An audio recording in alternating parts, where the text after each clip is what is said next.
Hello and welcome to Female Futures, Future Females. My name's Laura-Jane Devanny and I'm a senior lecturer at the University of Northampton with a research specialism in contemporary speculative fiction by women writers. Today I'll be giving a research talk on one of my favourite writers, Jeanette Winterson, and I'll be looking at the hot topic of AI.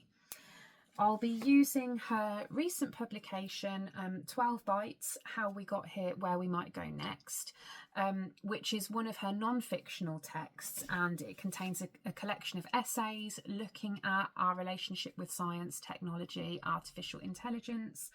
And I'll be putting that particular non-fictional text in dialogue with two of her speculative novels. Firstly, The Stone Gods from 2007, and secondly, Frankissstein from 2019. Hopefully, in looking at these three texts together, there'll be some interesting insights into how the non-fictional ideas come into play with some of the speculations that are contained within the two novels.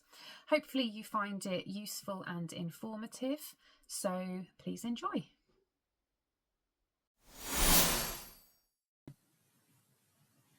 Radical and Regressive: Artificial Intelligence according to Jeanette Winterson. Recent developments in the field of artificial intelligence are a fascination within contemporary technoculture, with the prospect of many more developments still yet to come. This leads to the dawning of what can be called the new age of AI, which is an era that's heavily characterised by artificial intelligence. The impact of technological and scientific advances that have taken place so far within this era of the AI boom is currently the subject of much debate, and questions are being raised about the who or what that will inherit potential consequences of the continuing developments. One question in particular is the impact that AI has and will continue to have upon gender, particularly the lived experiences of women, both now and in the future. This is the focus of Jeanette Winterson's non-fictional text from 2021, 12 Bytes, How We Got Here, Where We Might Go Next. And this sits at the intersection between literature and science. It's a collection of essays that are a series of contemplations that chart the contradictory nature of women's ever-evolving relationship with technology. And this book draws upon Winterson's independent research and her own lived experiences alongside the lived experiences of others. And it's all kind of woven together through her trademark narrative style, which privileges storytelling as an important mode of human communication. So humans communicate through the telling and the passing on of stories. And that's what Winterson does in this text. In particular, there's a chapter called How Love, Sex and Attachment is Likely to Change as We Share Our Lives with AI. And this chapter provides some really perceptive insights into the implications of recent developments within artificial intelligence for the future of females and of our lived bodily experience. This talk will explore some of the ideas that are contained within 12 Bytes, but put them into play alongside examples of Winterson's speculative fiction. In particular, it will look at her novel The Stone Gods from 2007 and Frankissstein from 2019. And it will bring these three texts in dialogue together, so provide a reading of 12 Bytes alongside The Stone Gods and Frankissstein. It becomes apparent that Winterson engages with the genre of speculative fiction as a type of thought experiment, which she uses to play out the social consequences of projected technologies and what the possibilities might be for changing embodiment, especially how these issues prove to be of real importance for the gendered subject.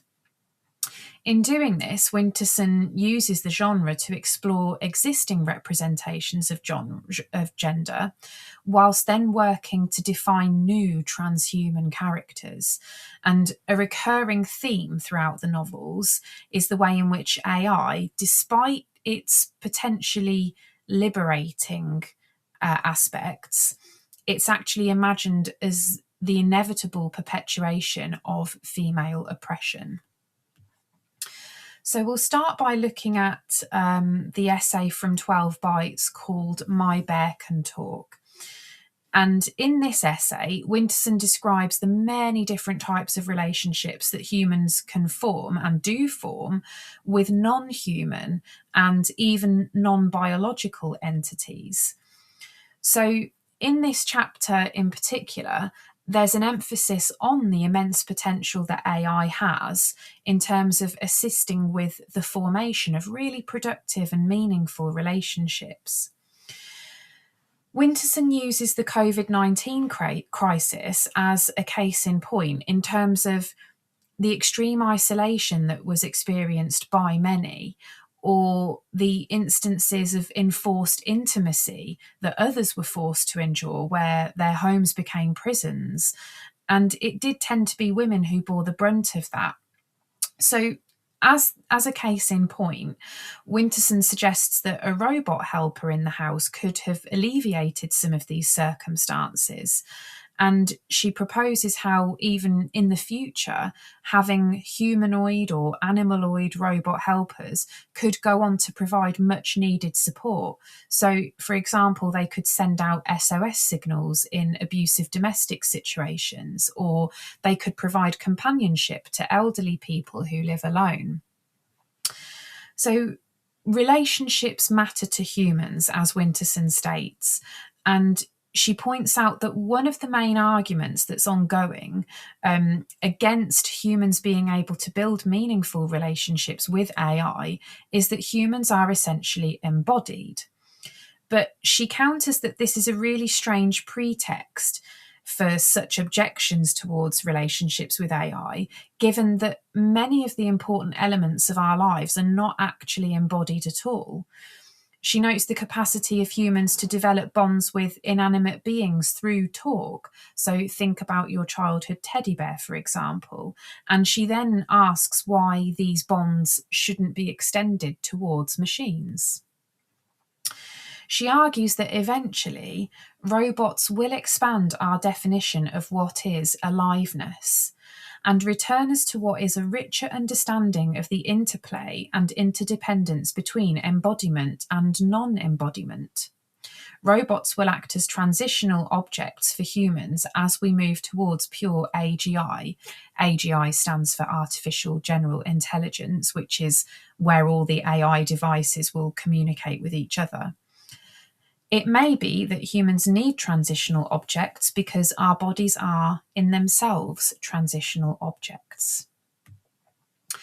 So I'll now move on to look at how an example of this expanded definition of aliveness is shown in one of Winterson's earlier works of speculative fiction, The Stone Gods, which was published in 2007.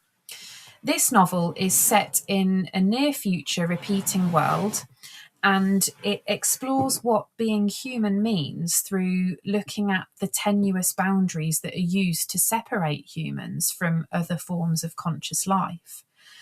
In the novel, Winterson creates a figure, a character that she calls Robo-Sapiens, and the Robo-Sapiens question notions of identity and what it actually means to be human.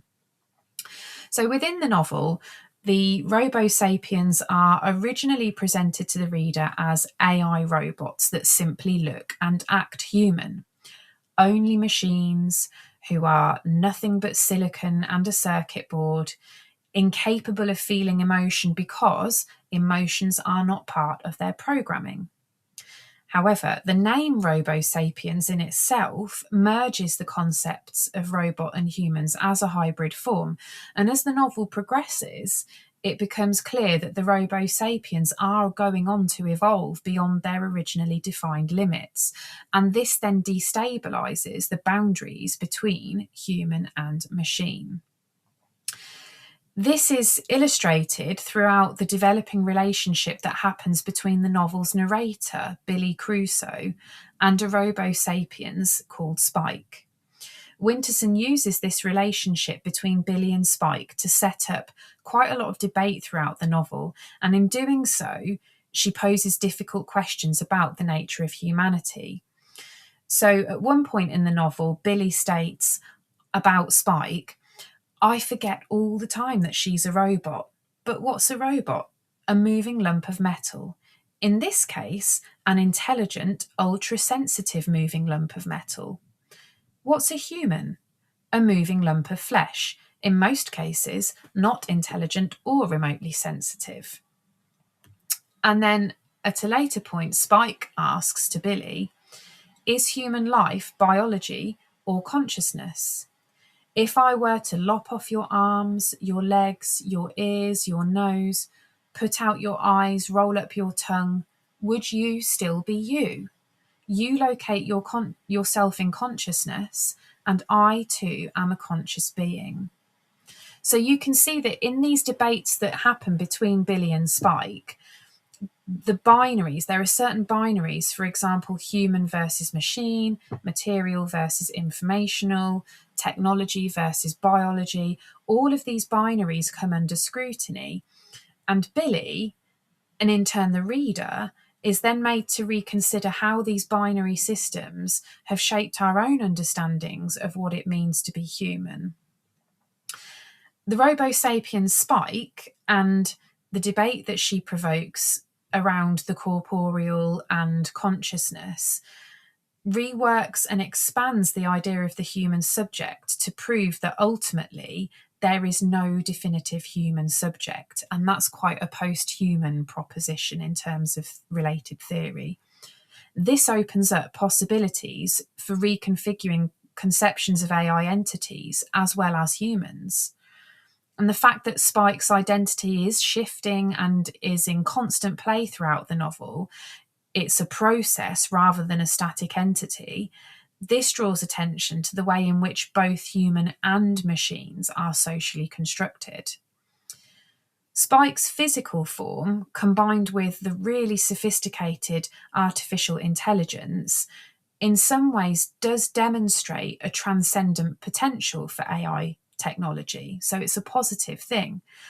However, gender is the one social construct that Spike, as a robo-sapiens, fails to transcend. So Spike refers to gender as a human concept. And the implication of this is that the potential for truly transcending gender lies with non-human entities. But there is a clear reproduction of gendered stereotypes and a perpetuation of regressive gendered structures that are exposed through Winterson's trademark cutting use of satire.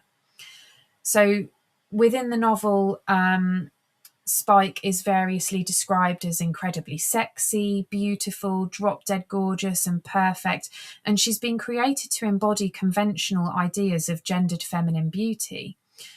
When the reader learns that Spike used up 3 silicon-lined vaginas in providing sexual services to the male astronauts during her space mission, it's clear that she has also been created to conform to really oppressive and regressive gender roles. So Billy says, "Spike, you're a robot, but why are you such a drop-dead gorgeous robot? I mean, is it necessary to be the most sophisticated machine ever built and to look like a movie star?" She answers simply, "They thought I would be good for the boys on the mission." "But you were also the most advanced member of the crew." And Spike replies, "I'm still a woman." So Spike's sexual subjugation is inextricably linked with her gendered status as a woman. And this reveals the limitations of technology, or at the very least, those who are in control of technology, to reimagine the experience for the gendered subject. And therefore, Spike fails to realise the radical potential of non-human AI entities to embody a more utopian ideal of some kind of post-gender existence. And furthermore, although Billy is angered by the sexual exploitation of Spike, she fails to fully empathise at this point in the novel because to Billy, Spike is still categorised as a robot rather than a human, and thereby this reinforces the intrinsic links between humanity and constructs of gender. And Billy says, I want to be outraged on this woman's behalf, but she isn't a woman, she's a robot. And isn't it better that they used a robot instead of dispatching a couple of sex slaves? So this conflicting sentiment that's present in Billy's question here leads on to the issues that are explored within another of the essays from 12 Bytes collection entitled Hot for a Bot. So I'll come back to the 12 Bytes text now to have a look at some more of the ideas within Winterson's non-fiction. In this chapter in particular, Winterson is examining the growing trend for AI-enabled sex robots. The sex doll market is growing fast, with AI-enabled love dolls projected to be a multi-billion earner industry within the next few years. And indeed, this goes on to be the premise behind the character of Ron Lord in Frankissstein and his idea for a sex doll franchise, AI-enabled sex doll franchise. And he appears to be based on the real-life figure of Matt McMullen and his Realbotics creations, which Winterson also discusses in this essay. Winterson does point out that sex dolls in themselves are nothing new, but what's new with sex dolls is the makeover, the rebrand. AI-enhanced love dolls are being marketed as alternatives. Alternatives to sex workers, alternatives to a relationship with a woman, alternatives to women.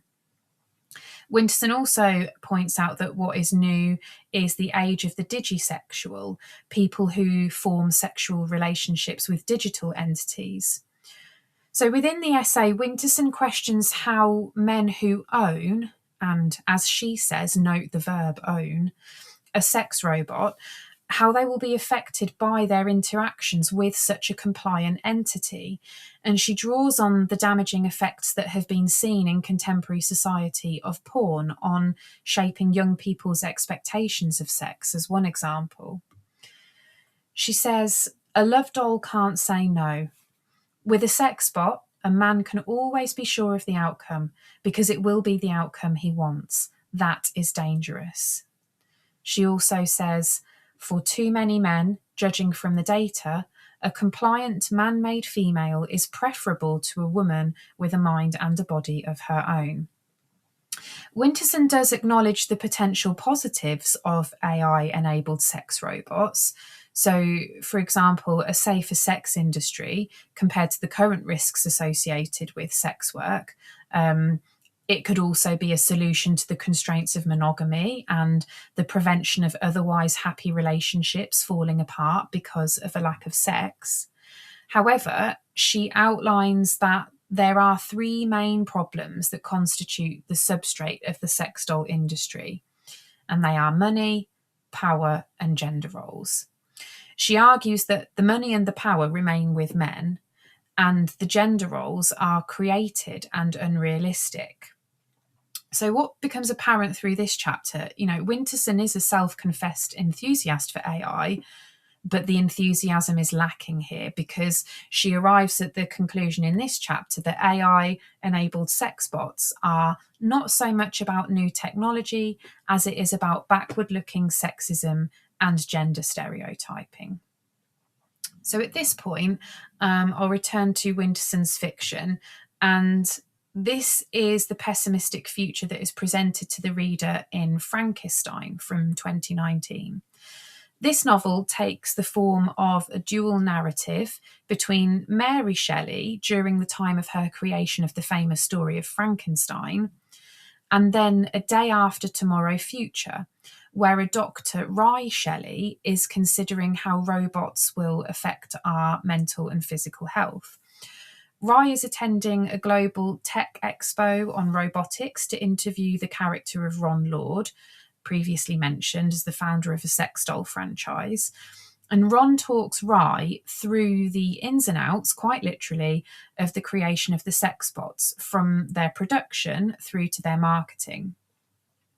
Through Ron's narrative voice, Winterson provides a powerfully satirical exaggeration of the way in which women's bodies are objectified and commercialised, particularly through Ron's reductive description of how the sex bots are created.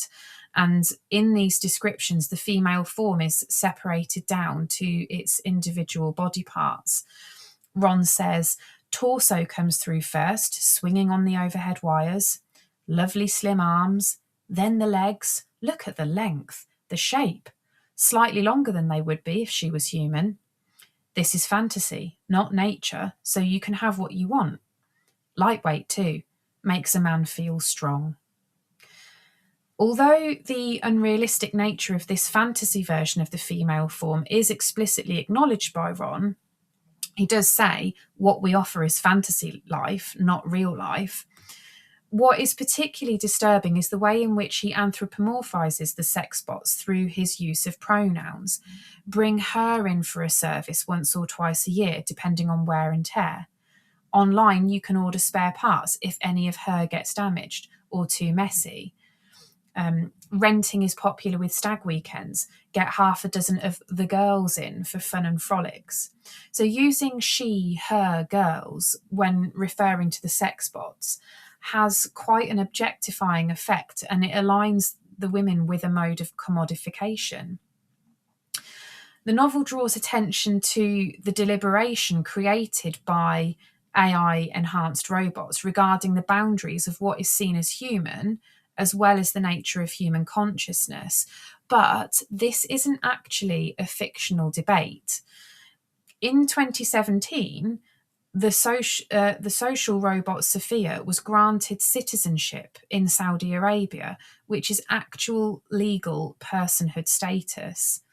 And also think about the need for the Turing test, which has been designed to determine whether a machine can demonstrate human intelligence, essentially whether a machine can pass for human.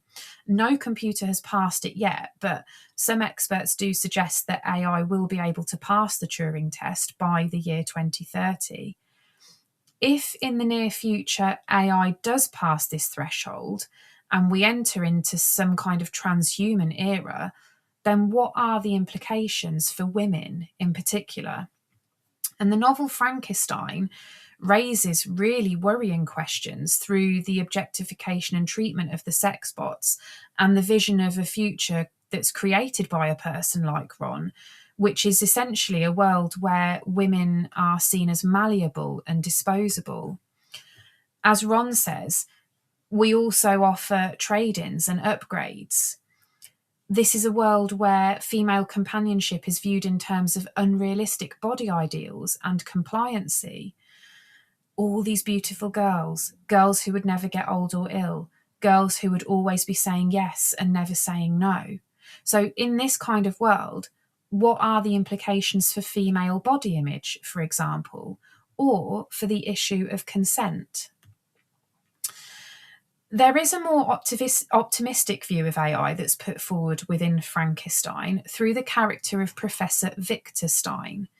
And he argues that there are no sides, that binaries belong to our carbon-based past. The future is not biology, it's AI.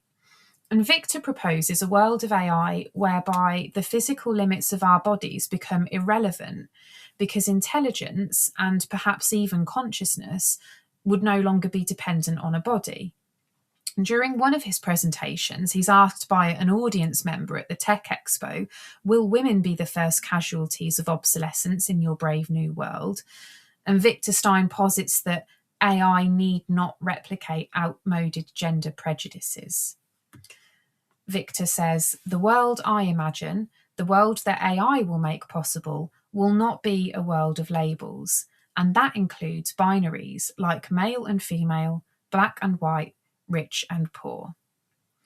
So Victor's philosophy here brings us nicely back to the final essay from Winterson's 12 Bytes that I'll draw upon for this talk. And this essay is entitled Fuck the Binary. Here, Winterson summarises the essential problem with any form of AI as being the way our own human bias skews a tool that is essentially neutral. AI isn't that door to freedom because AI is trained on data sets. What's in the data set is what the AI learns.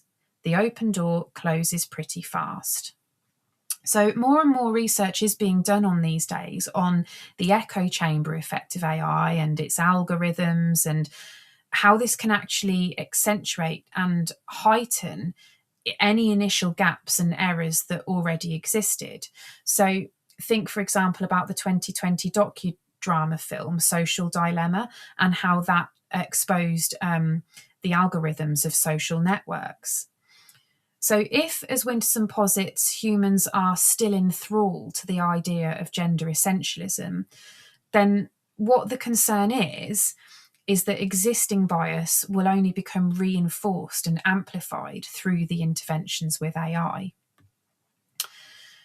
But this essay does end on a slightly more optimistic note because Winterson returns to the use of a trope that permeates much of her oeuvre, and that is the importance of narrative and storytelling and how that shapes human experience. She argues that humans are not nature or nurture, humans are narrative. And if this is true, then the overriding narrative does have the potential to change. And she sees technology and AI as part of that changing story. She says AI at present is a tool. How we use our tools depends on the dominant narrative. Breaking the binary as the dominant narrative is an urgent business. This radical potential, though, does come with a stark warning of the accompanying regressive pitfalls. So Winterson does say, however, unless we can change the fixed ideas in our heads, then tech and AI could easily become the dystopian disaster so many of us fear. On this final slide, I have put some of the related theory that informed my reading of Winterson's novels and the non-fiction text 12 Bytes. These are perhaps some texts that I could come back to in future research talks to give a little bit more information on and talk through some of the key concepts. But we've got Rosie Braidotti's The Posthuman, Donna Haraway's Staying with the Trouble, but also thinking about her seminal Cyborg Manifesto prior to that.